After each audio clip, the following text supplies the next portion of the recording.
कृष्णा कृष्ण कृष्णा हरे हरे, हरे राम राम राम हरे हरे, कृष्ण कृष्णा हरे हरे, हरे राम राम राम हरे हरे, हरे कृष्णा कृष्ण कृष्णा हरे हरे, हरे राम राम राम हरे हरे।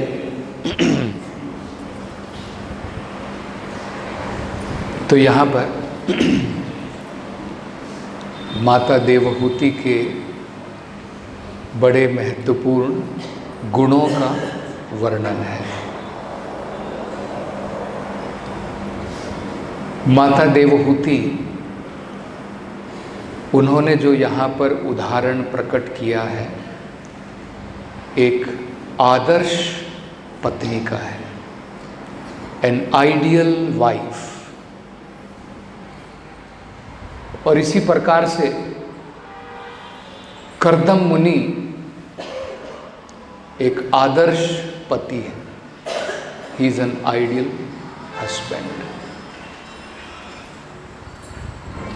यहां पर इन दोनों का, माता देवहूति और कर्दम मुनि, इनका जो गृहस्थ जीवन है एक बड़ा महत्वपूर्ण उदाहरण है हम सब जो यहाँ पर गृहस्थ जीवन में हैं। इस उदाहरण के द्वारा हम सीख सकते हैं कैसे पति और पत्नी मिलकर के, सहयोग करके दोनों भगवान की भक्ति में आगे बढ़ सकते हैं। तो यहां पर हम देखते हैं दोनों चीजें उनको उपलब्ध हुई। अगर हम अपना मन और हमारा ध्येय, हमारा लक्ष्य भगवान की भक्ति में प्रगति करना रखेंगे तो हमें विश्वास होना चाहिए हमारे भौतिक ऐश्वर्यों में कभी कमी नहीं आएगी। मूर्ख लोग भगवान की भक्ति को छोड़ करके भौतिक प्रगति के लिए प्रयास करते हैं। उनको ये ज्ञान नहीं है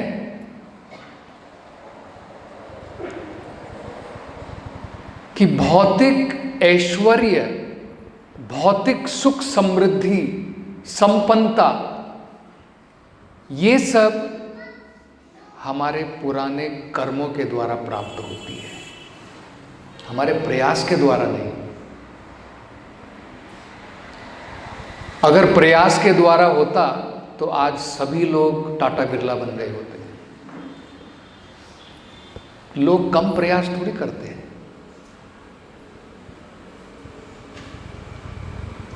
तस्यैव हेतो प्रयतेत कोविदा, वेदों में बताया है हमें उस चीज के लिए प्रयास करना चाहिए जिसको हम बदल सकते हैं। जिसको हम बदल ही नहीं सकते हैं उसके लिए प्रयास करने का क्या फायदा। प्रभुपाद जी बताते हैं कोई दुखों के लिए प्रयास करता है क्या? आप में से कोई है? मैं रोज मन्नत मांगता हूं भगवान से, भगवान दुख दो, बहुत सुखी हूं मैं। कोई नहीं मांगता है। कोई प्रयास करता है, लोगों को जाकर के कहता है मुझे दुख दो, बहुत सुखी हूं। कोई नहीं प्रयास करता है, लेकिन दुख फिर भी आता है। बिना प्रयास किए हुए दुख आता है, बिना इनविटेशन के आता है। इसी प्रकार से प्रहलाद कहते हैं सुख भी हमारे प्रयासों के द्वारा नहीं आता है। सुख दुख जो हमारे भाग्य में लिखे हैं वो आएंगे। प्रकृति हमसे प्रयास करवा लेती है, वो दूसरी बात है, पर अत्यधिक प्रयास करना, क्योंकि फिर कल से ऐसा नहीं सोचना प्रभु ने कहा है कि कोई प्रयास मत करो, चुप से बैठ जाओ घर में, अपने आप पास हो जाऊंगा। बच्चे लोग यहाँ पे सोचेंगे फिर एग्ज़ाम पढ़ने की ज़रूरत नहीं है, क्लास में प्रभु जी ने बता दिया भाग्य में लिखा है तो पास हो जाएंगे। प्रयास भी एक फैक्टर है। भगवत गीता में भगवान कहते हैं किसी भी फल को प्राप्त करने के लिए 5 चीज़ें जरूरी हैं, उसमें से प्रयास भी एक है, लेकिन सब कुछ प्रयास के ऊपर निर्भर नहीं है। अंत में सब कुछ भगवान के ऊपर निर्भर है। आपके भाग्य में अगर नहीं है और आपने प्रयास नहीं किया है, लेकिन अगर भगवान चाहेंगे तो दे सकते हैं। भक्त के जीवन में जो ऐश्वर्य आता है वो उसके भाग्य के द्वारा नहीं आता है, वो भगवान की कृपा है। हमारे कर्मों का फल नहीं है, हमारे कर्म के फल तो जल करके राख हो जाते हैं। भगवान ये भगवत गीता में कहते हैं जो व्यक्ति मेरी भक्ति में लगा है, भगवान स्वयं कहते हैं योगक्षेमं व्याहामि अहम, उसका योग, उसका क्षेम, सब कुछ मैं देख रेख करता हूं। आई सप्लाई व्हाट ही रिक्वायर्स, मेरे भक्त को जो जरूरत पड़ती है मैं प्रदान करता हूं। तो ये बहुत महत्वपूर्ण है। देखिए कई बार हम लोग सोचते हैं प्रभु जी मेरा बिजनेस बहुत डाउन हो रहा है, चल रहा है, भक्ति थोड़े 1 साल के बाद देख लूँगा, अभी मैं थोड़ा प्रयास कर लूँ बिजनेस चलाने के लिए। तो एक्चुअली ये मूर्खता है अगर हम ऐसा सोचते हैं। यहाँ पर हम देख सकते हैं, देखिए इतना सुंदर उदाहरण है।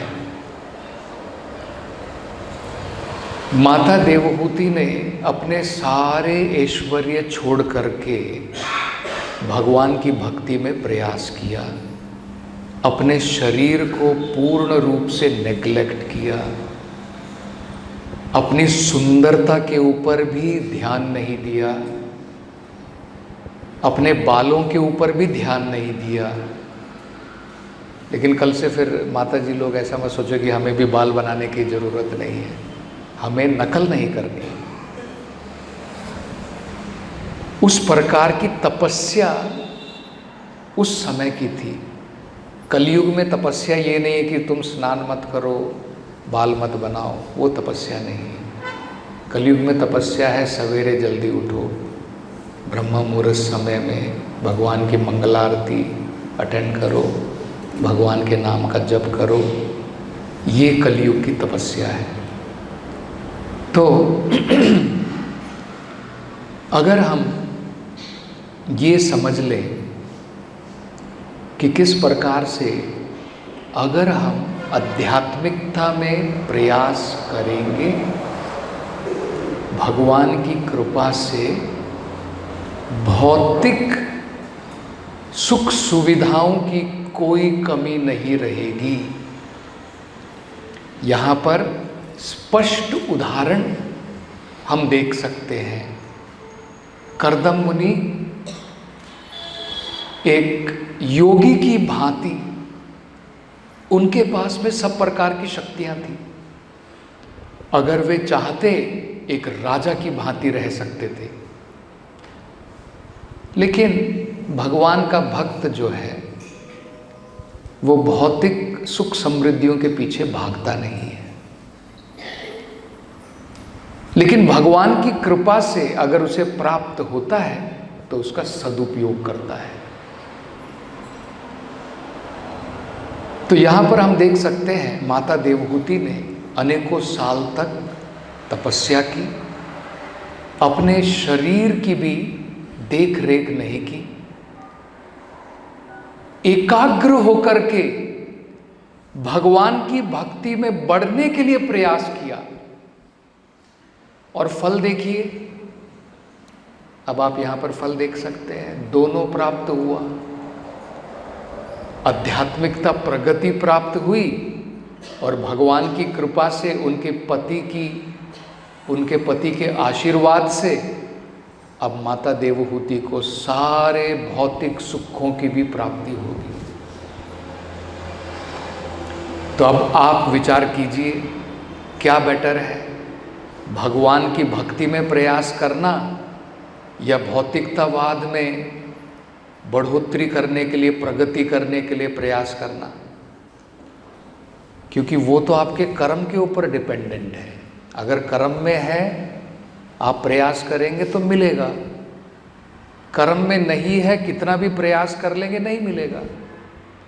लेकिन ये कर्म के ऊपर डिपेंडेंट नहीं है।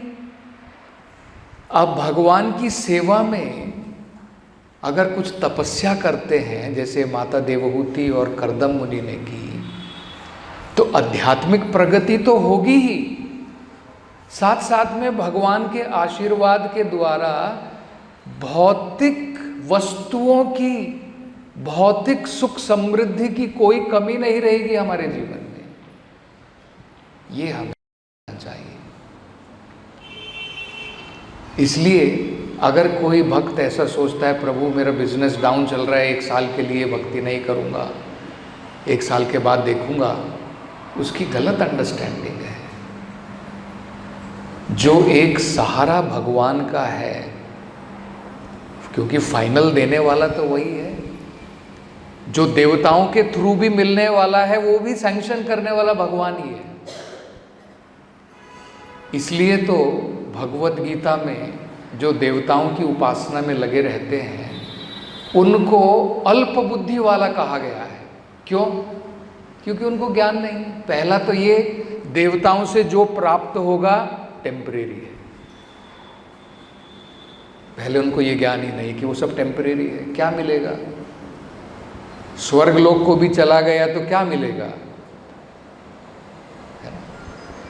क्षीणे पुण्य मृत्युलोकम विशन्ति। जब हमारे पुण्य खत्म हो जाएंगे, दोबारा धरती पर आना पड़ेगा। दूसरा, उनको ये ज्ञान नहीं है कि जो भी मुझे प्राप्ति हो रही है देवताओं के द्वारा, ये सब मुझे प्राप्त हो सकता है भगवान के द्वारा।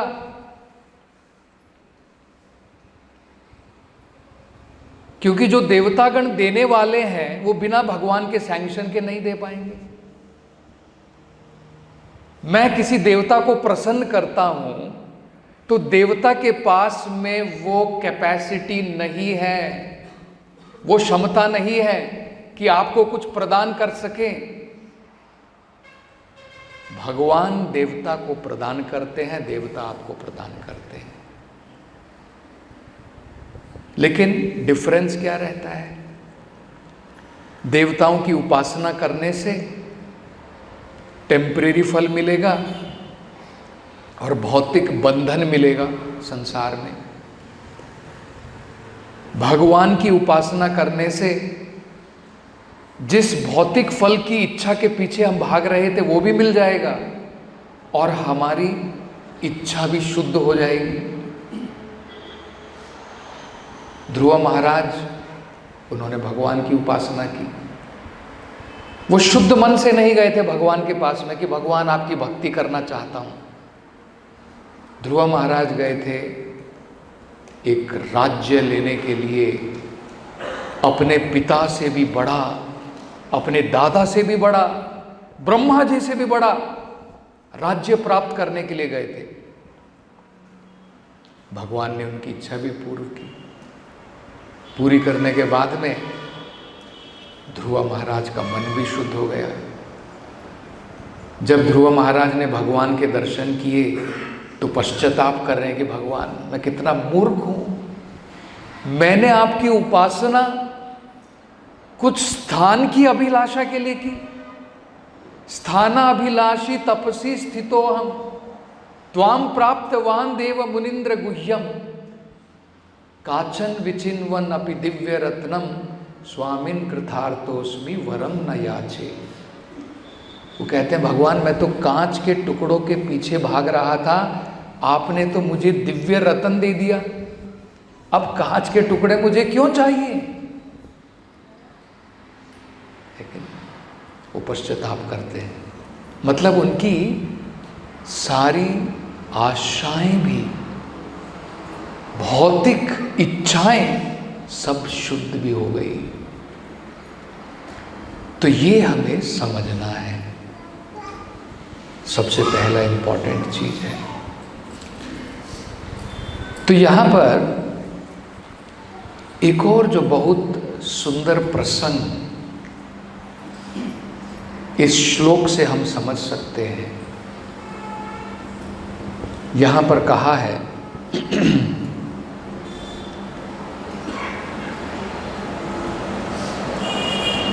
सतत भर्तु समादाय वचः कुवलय ईक्षणा। भर्तु मतलब उनके पति, समादाय मतलब स्वीकार करना, एक्सेप्ट करना, यस, वचः उनके वचनों को। ये आध्यात्मिक जीवन का सबसे इम्पॉर्टेंट लेसन है, सबक है। ओबीडियंस, सुपीरियर्स के, हमसे जो श्रेष्ठ हैं उनकी आज्ञा का पालन करना। स्पिरिचुअल लाइफ प्रारंभ होती है ओबीडियंस से, जब हम आदेशों को स्वीकार करते हैं। ये क्यों है, इसका हमें मतलब समझना है, क्यों महत्वपूर्ण है ये। देखिए, जब हम भौतिक संसार में बद्ध जीव हैं, तो 4 प्रकार के त्रुटियां हमारे जीवन में होती हैं। जैसे all of us make mistake, हम गलतियां करते हैं। कोई व्यक्ति ऐसा नहीं है जो बद्ध जीव में है और गलती ना करता हो, सभी गलती करते हैं। टू अर्न इज ह्यूमन, कहावत है। इसी प्रकार से हमारी इंद्रियां वो संपूर्ण नहीं है, इंद्रियों की लिमिटेशन है। इन आंखों के द्वारा मैं सब कुछ नहीं देख सकता हूं। एक ग्लास के अंदर में कितने कीटाणु हैं नहीं दिखते हैं। सूरज मुझे दिखाई देता है एक गोलाकार, छोटा सा गोलाकार के बराबर दिखता है। अभी आप प्रसाद ग्रहण करेंगे ना, आपकी थाली के बराबर दिखेगा। तो हमारी आँखों से सूरज का पूरा आकार हमें नहीं दिखाई देता है, कितना बड़ा है। साइंस के द्वारा हमें पता है धरती से भी कितना गुना बड़ा है सूर्य। तो ये जो है हमें समझना है कि हम जब बद्ध जीव हैं, बद्ध अवस्था में हैं, हमारे अंदर में त्रुटियां होती हैं। और जब व्यक्ति मुक्त हो चुका है, लिबरेशन, उसको मुक्ति की प्राप्ति हो चुकी है, तब ये 4 प्रकार के दोषों से भी मुक्त है। 3 जो गुणों का प्रभाव होता है उससे भी मुक्त है। मान लीजिए आपको कुछ कहा गया, आदेश दिया गया, आप ये सेवा कीजिए। हम क्या करते हैं, हम अपना माइंड लगाते हैं। भगवान ने अर्जुन को आदेश दिया था, चलो युद्ध करो। अब अर्जुन गया महाभारत के युद्ध में भगवान से कहा, भगवान मेरे रथ को दोनों सेनाओं के बीच में लेकर के आइए। भगवान लेकर के आए। लेकर के आने के बाद में अब जब वो देखते हैं अर्जुन किनके साथ में उनको युद्ध करना है, अब उनकी बुद्धि भ्रष्ट हो जाती है। अपने बुद्धि से कार्य कर रहे हैं, अपने विचार प्रकट करते हैं। भगवान मैं युद्ध नहीं करूंगा, अगर मैं इन लोगों का वध कर दूंगा स्त्रियां प्रदूषित हो जाएंगी। स्त्रीषु दुष्टाशु वर्ण शंकर जायते, वर्ण शंकर जनता पैदा होगी। हमारे सारे जितने भी जाति धर्म हैं सब नष्ट हो जाएंगे। हमारे पितरों को कोई भी पिंडदान देने वाला नहीं रहेगा और उसके कारण हम बनेंगे और उसके कारण नरक का वास मिलेगा। अनेकों प्रकार से अपने विचार प्रकट कर रहे हैं। पूरी भगवत गीता भगवान ने समझाई सुनाई। अशोचयानन्वशोचस्त्वं प्रज्ञावादं च भाषसे। तुम बड़े पंडित की जैसे बात कर रहे हो, बात तो ऐसे कर रहे हो जैसे बड़े पंडित हो, लेकिन पंडित तो ऐसी बातें नहीं करता है। गतासु न गतासु नश्च नानुशोचन्ति पंडिता। पंडित के लक्षण तो अलग हैं। वो तो तुम्हारी तरह आंसू नहीं बहाता है। गतासु न गतासु उनको देख करके, कोई जिंदा है कोई मर गया है ना। तो मतलब क्या है, देखिए अर्जुन अपने मन अपने विचारों के द्वारा चलना चाहते थे। भगवान ने उनको सही रास्ता प्रदर्शित कराया। ज्ञान के प्रकाश के द्वारा उनकी अज्ञानता को हटाया। तो ये हमें समझना है। मुझे कुछ अच्छा लगता है, कुछ अच्छा नहीं लगता है। हम लोग अपने तरीके से सोचते हैं, लेकिन गुरु जो है, जो प्रामाणिक गुरु है, वो मुक्त पुरुष है। हमारे लिए क्या सही है, हमें क्या करना चाहिए, वो उनको पता है। वो उनका अनुभव है। उनके बताए गए रास्ते पर अगर हम चलेंगे, माया के प्रभाव में कभी नहीं फंसेंगे। ये प्रभुपाद जी बताते हैं, भरत महाराज की कहानी के द्वारा बताते हैं। भरत महाराज घोर तपस्या में लगे थे, भगवान के ध्यान में लगे थे, लेकिन जब उनके जीवन में एक दुर्घटना घटी, जब उन्होंने एक हिरण के बच्चे को बचाया और धीरे धीरे उनका मन भगवान की भक्ति से विमुख होकर के इस हिरण के बच्चे के ऊपर आसक्त हो गया, उन्होंने भगवान के शुद्ध भक्तों की सलाह नहीं ली, उन्होंने प्रामाणिक गुरु की सलाह नहीं ली, और उसके फल स्वरूप उनका पतन निश्चित था। अगर हम अपने मनमानी करेंगे, हमारा पतन निश्चित है। इसलिए आध्यात्मिक जीवन में हमें अपने आप को मूर्ख समझना है। एक्चुअली मूर्ख है, समझने की बात दूसरी है। हमें ये ज्ञान होना है कि एक्चुअली मैं मूर्ख हूं, चैतन्य महाप्रभु यही दर्शाते हैं, गुरु मोरे मूर्ख देखल्या कोरिले शासना।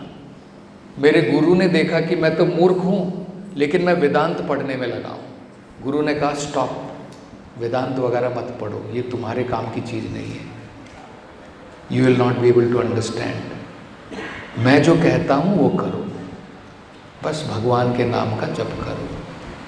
वो कहते हैं कोरिला शासना मतलब उन्होंने मुझे आदेश दिया, just carry out this, simply chant the holy name of the Lord, just भगवान के नाम का जप करो, खुद जप करो, लोगों को भी जप करो। और वो कहते हैं मैं पूर्ण रूप से उसका पालन कर रहा हूँ। पालन करने के बाद में वो कहते हैं मैं आनंद में इतना विभोर हो गया हूँ कि मैं मानो मतवाला हो गया हूँ। तब मैं अपने गुरु के पास में गया कि गोसाई मुझे किबा मंत्र दिला, ये कैसा मंत्र आपने दे दिया। जपते जपते मैं पागल हो गया। तो कहते वेरी गुड, क्योंकि ये स्वभाव है भगवान के मंत्र का। अगर कोई सही प्रकार से जप करेगा, मटेरियल मैडनेस चली जाएगी आपकी। हमारा जो भौतिक पागलपन है वो चला जाएगा। One madness we have to accept. एक प्रकार का पागलपन तो अपनाना पड़ेगा, या तो हम भगवान के पीछे पागल हैं या फिर भौतिकतावाद के पीछे पागल हैं। तो ये एक बहुत महत्वपूर्ण प्रिंसिपल है स्पिरिचुअल लाइफ का, कि सबसे पहला कदम स्पिरिचुअल लाइफ में है ओबीडियंस, आज्ञा का पालन करना।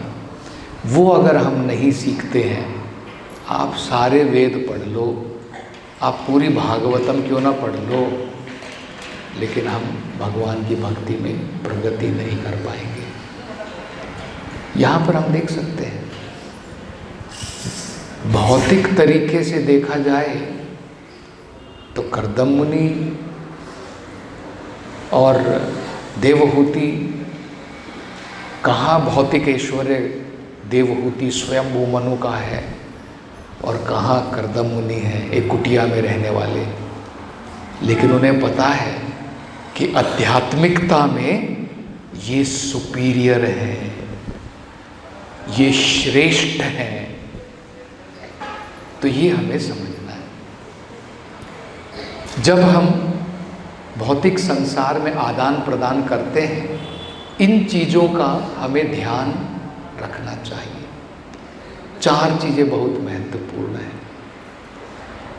जब हम उन लोगों से मिलते हैं जो गुणों में हमारे से कम हैं, उनके ऊपर हमें कृपा करनी चाहिए। भौतिक संसार में क्या होता है, कोई हमारे से कम है तो एक्सप्लॉइट, दादागिरी करना। कई बार हम लोग डिवोशनल सर्विस में भी देखते हैं, कोई भक्त 4-5 साल है तो नया भक्त आएगा, चलो इधर काम करो, लगाओ उधर, ऐसा है ना। तो वो नहीं, एक्सप्लॉइट नहीं, कृपा करना। तो ये इम्पोर्टेंट है। कोई अगर हमारी बराबरी का है, उसके साथ में मित्रता करना। कोई हमारे सुपीरियर है, उनकी आज्ञा का पालन करना, ये इम्पोर्टेंट चीज़ है। भगवान सभी को एक लाठी से नहीं हाँकते, है कि नहीं? जिस प्रकार से भौतिक संसार के अंदर में भी हम अलग अलग प्रसंग में अलग अलग प्रकार से कार्य करते हैं। जब पिताजी, एक पुत्र आज्ञाकारी है, उसकी पीठ थपथपाता है, यस शाबाश बेटा, बहुत अच्छा काम किया। एक नालायक है, पैसे लेकर के दारू पीता है, जुआ खेलता है, पिताजी आकर के थप्पड़ मारता है उसको। अलग अलग, डिफरेंट, लेकिन एक ही काम के लिए है। पिता अपने बेटों की भलाई चाहता है, जो अच्छा काम कर रहा है उसकी भी भलाई चाहता है, और जो गलत रास्ते पर गया है उसकी भी भलाई चाहता है। तो ये स्पिरिचुअल लाइफ का बहुत महत्वपूर्ण प्रिंसिपल हमें समझना चाहिए, ओबीडियंस, आज्ञा का पालन करना। दूसरा हम जो यहाँ पर देख सकते हैं, सैक्रिफाइस। अगर हम कुछ प्राप्त करना चाहते हैं अपने जीवन में, बिना कुछ सैक्रिफाइस किए कुछ प्राप्त होने वाला नहीं। भौतिक संसार में भी लोगों को बहुत कष्ट उठाने पड़ते हैं कुछ प्राप्त करने के लिए। एक कहावत है ना, no pain no gain, no pain no gain. कष्ट तो उठाने ही पड़ेंगे। तो सही मार्ग में कष्ट कोई भौतिक कष्टों की भांति नहीं है। कष्ट केवल ये है कि जिन चीजों के द्वारा हमारी आध्यात्मिक हानि होने वाली है, जिसको हम अमृत समझते हैं, वेद कहते हैं वो जहर है। जिन इंद्रिय तृप्ति को हम अमृत सोचते हैं, वेदों के अनुसार जितना ज्यादा हम इंद्रिय तृप्ति में लगेंगे, हम आध्यात्मिकता में आगे नहीं बढ़ पाएंगे।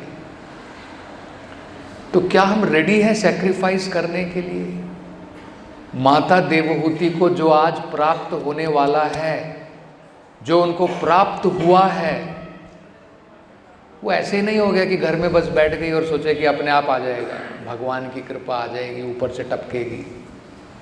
ऐसे नहीं टपकती है। ये एक कार्यक्रम है। आदौ श्रद्धा तथा साधु संग अथ भजन क्रिया। जब हमारे जीवन में आध्यात्मिकता, श्रद्धा जागृत हुई है, श्रद्धा के बाद में हमें भक्तों का संग करना है, साधु संगा। साधुओं के संग में हमें भजन क्रिया करनी है, और भजन क्रिया के समय में कुछ चीजें हमें करनी चाहिए, कुछ चीजें दूर रखनी चाहिए। जब प्रभुपाद जी कृष्ण भावनामृत में किसी को दीक्षा प्रदान करते हैं, तो वो उनसे दो चीजें पूछते हैं, that you will chant 16 rounds daily. दिन प्रतिदिन रोज मैं 16 माला का जप करूंगा, और जो 4 पाप कर्म है, meat eating, illicit sex, intoxication, gambling, इन 4 चीजों से दूर रहूंगा। बस इतना सा पेन है। ये छोटी सी तपस्या अगर हम अपने जीवन में ग्रहण कर सकते हैं, तो प्रभुपाद जी कहते हैं, I take the responsibility to take him back to Godhead. और अगर हम पालन नहीं करते हैं, इतना भी सैक्रिफाइस अगर हम अपने जीवन में नहीं कर सकते हैं, प्रभुपाद जी ने नहीं कहा कि प्रहलाद महाराज की भांति घोर तपस्या 6 महीने तक करनी है। अगर आप भागवतम में पढ़ेंगे तो आप डर जाएंगे किस प्रकार की तपस्या में प्रहलाद महाराज लगे थे। आज तपस्या करके देखो, क्लास के बाद में कोई प्रसाद नहीं, मुश्किल है बहुत, है ना। ऑलरेडी बोल रहे होंगे प्रभु टाइम हो गया है ऑलरेडी, है ना। प्रहलाद महाराज महीने महीने उन्होंने पानी नहीं पिया, खाना नहीं खाया। जंगल में तो खाना क्या खाते थे, वो पहले केवल फल फूल जो मिल जाते थे वो लेते थे। एक एक महीने एक एक चीज़ उन्होंने छोड़ दी, खाना छोड़ दिया। हाँ, ध्रुव महाराज सब कुछ धीरे धीरे करके उन्होंने सब कुछ छोड़ दिया। अंत में श्वास लेना भी छोड़ दिया। तो ध्रुव महाराज की भांति तपस्या तो बहुत मुश्किल है, हमारी तो बड़ी सरल सी तपस्या है। उतना तो सैक्रिफाइस हमें करना है। यहाँ पर हम देख रहे हैं कि देवहूति ने कितना सैक्रिफाइस किया। स्पिरिचुअल गेन के लिए एक थोड़ा मटेरियल सैक्रिफाइस चाहिए। दोनों बोट में आप पांव रखना चाहेंगे, आप डूब जाएंगे। ये हमें चॉइस करनी है, चॉइस हमारी है। अगर आप आध्यात्मिकता में प्रगति करना चाहते हैं तो हमें असत संग त्यागा, असत लोगों का संग का त्याग करना है। और अगर आप चाहते हैं नहीं भाई मैं तो उनके साथ मौज करूंगा, जो लोग हैं उनके साथ में वो दारू पीते हैं, ये करते हैं, उनके साथ में मौज करूंगा, तो फिर हम आध्यात्मिकता में प्रगति नहीं कर पाएंगे। तो ये सैक्रिफाइस जो हम देवहूति के जीवन में देख सकते हैं, उन्होंने अपने शरीर की भी परवाह नहीं की, अपनी मटेरियल ब्यूटी की परवाह नहीं की, केवल एकाग्र होकर के अपने आध्यात्मिक जीवन की प्रगति के लिए जो जरूरी था उन्होंने वो किया। तो अगर हम ये सबक अपने जीवन में ले लें कि भाई श्रील प्रभुपाद की कृपा से, चैतन्य महाप्रभु की कृपा से कलयुग के अंदर में भगवान ने बहुत बड़ा कंसेशन दिया है। न नियम न कालः, भगवान के नाम का जप करने के लिए बहुत कठोर नियम नहीं है, कोई समय की भी पाबंदी नहीं है। इसके बाद भी अगर हम भगवान की भक्ति की तरफ आकर्षित नहीं होते हैं तो नरोत्तम दास ठाकुर कहते हैं, मनुष्य जन्म पाइया राधा कृष्णा ना भजिया, जानिया सुनिया विष खाए। मतलब मनुष्य जन्म प्राप्त किया और चैतन्य महाप्रभु की कृपा से हम राधा कृष्ण की भक्ति में लग सकते हैं। अगर हम वो नहीं अपनाते हैं अपने जीवन में तो मतलब हम अपने मनुष्य जीवन में सुसाइड कर रहे हैं, हम आत्महत्या कर रहे हैं। It is like taking poison knowingly, जानबूझ करके जहर खाना। जानबूझ करके कौन जहर खाता है? जो सुसाइड करना चाहता है। अदरवाइज कोई खाना चाहता है? Nobody wants to eat, isn't it? तो ये हमको समझना। तो ये बहुत महत्वपूर्ण हम देख सकते हैं। माता देवहूति के जीवन से बहुत कुछ आध्यात्मिक प्रगति के लिए सीख सकते हैं। हरे कृष्णा। श्रील प्रभुपाद की जय।